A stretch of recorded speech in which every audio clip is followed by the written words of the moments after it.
সুন্দর করে স্ট্রোকগুলো দাও।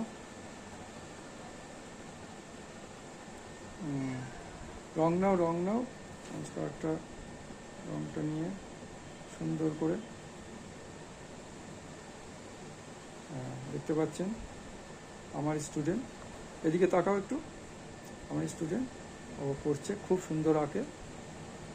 নামটা বলে দাও। অমৃতা সাহা। খুব সুন্দর আঁকে। কোন ক্লাস? ক্লাস 4-এ পড়ে। খুব সুন্দর আঁকে।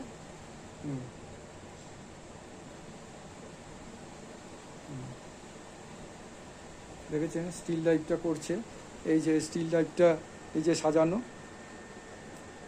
এই যে থালার মধ্যে সাজানো স্টিল লাইফটা, কপি, টমেটো, লেবু এবং বেগুন, এটাই স্টিল লাইফ ও আঁকছে। দেখুন আঁকাটা দেখাবো, একটু হাতটা সহ। আঁকাটা খুব সুন্দর রেখেছে, এখন ফিনিশিংয়ের দিকে হচ্ছে, খুব সুন্দর রেখেছে। অমৃতা সাহা, ক্লাস 4।